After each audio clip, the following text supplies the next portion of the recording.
I'm surprised Toronto is even functioning after the World Series. Thought it'd take a month minimum for that city to get out of shock the way things ended.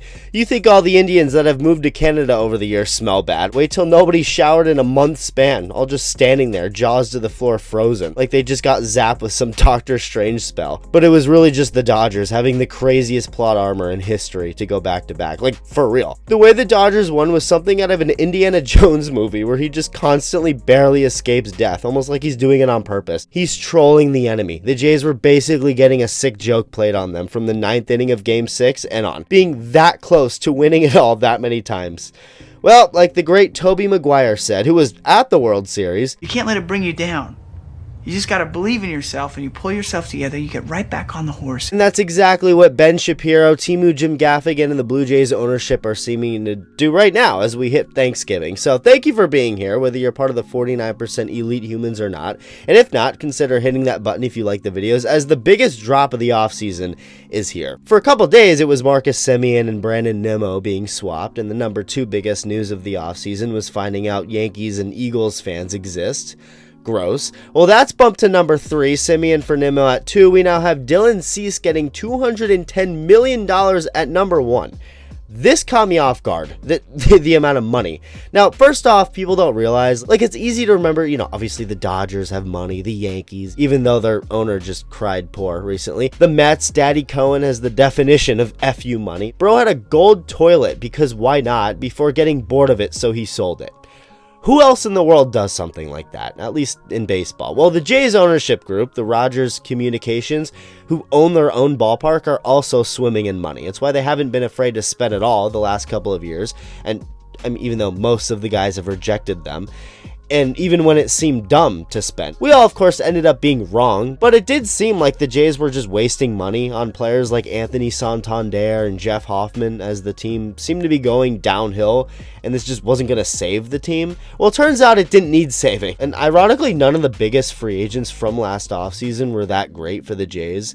They went from a last place team to the World Series after signing some big free agents, yet none of those free agents played much of a factor. If anything, they hurt the team. They won in spite of those guys, although some of them had their moments, like Max Scherzer in the playoffs. Jeff Hoffman was lights out in the playoffs until Miguel Rojas, who hadn't had a hit in like a month, said hi in the worst moment imaginable. But yeah, anyway, forget who they just signed. Like, think about the guys they tried to sign. Ohtani, they tried to give him, apparently they offered the same contract that Dodgers did.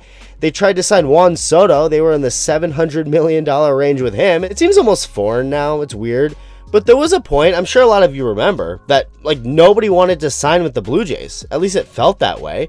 Like they also offered Corbin Burnes $250 million last year just for him to sign with the D-backs for less. Burnes called Arizona, who didn't even think to reach out to him first because they didn't think he'd be interested, and he asked if they'd sign him instead, and they did for $210 million, which I guess is more even because of the tax situation. Like, Canada's taxes are way more than Arizona. But still, I mean, we were at a point where the Jays were offering players $250 million just for them to be like, that's cool, I appreciate the love, but like, no, and then sign somewhere else for less money up front. So it did start becoming kind of a narrative. Like, damn, does Canada suck that bad? Well, then they signed Santander and Hoffman. Actually, the Jays weren't even Hoffman's first choice. He only ended up with them because the Orioles, the other bird team, the black-faced birds, and the Braves didn't like what they saw in Hoffman's physical, something about his shoulder, I don't know. So the Jays weren't even number 1 of the players they signed. They weren't even top 2. Well, I guess for Santander they were. And then Vladdy signed on for $500 million to stay in Toronto. So, whoa, okay, there you go. But that also doesn't count because he's literally Canadian. Go figure. Well, they finally get a guy on a contract over $200 million that isn't Canadian. Dylan Cease, 7 years, $210 million. Bro can pay for a whole Thanksgiving meal for the entire country of Canada. Actually, wait, they celebrate in October, so never mind, weirdos. Anyway, $210 million. That's the second biggest contract in the Blue Jays history now. And with Cease being a starting pitcher, that now makes 3 of the top 5 richest contracts in Blue Jays history starting pitchers. It's Vladdy at number 1, obviously, Cease, George Springer, and then Jose Barrios and Kevin Gausman. So yeah, at this point, big money starting pitchers enter Toronto as often as Muslims do. So Dylan Cease, what's his deal? Well, you can't just look at his numbers like his ERA. It was over 4.5 last year. It'll freak you out a bit. You got to see what's going on from behind to get the whole picture. I mean, first off, his stuff is electric. He has a big fastball, great slider. He strikes guys out as often as Pedro Pascal gets cast in a new movie. Bro literally had the highest strikeout rate in baseball last year. And baseball, all of baseball, not just the National League. That tells you something. His FIP, the stat FIP, aka fielding independent pitching, which is supposed to be more accurately what your ERA should be without the luck, it was 3.5. So he got unlucky and struck out more guys than anyone. Okay, now add the fact that he led the National League in strikeouts in 2021, put up a 2.2 ERA in 2022, had a damn good year in 2024. Like, Cease has had good years stat-wise without looking at the underlying stuff, I guess. Like, he's put up dominant years, but he also seems like a pretty unfinished product, something we haven't seen the best of yet. A big issue with Cease is the walks.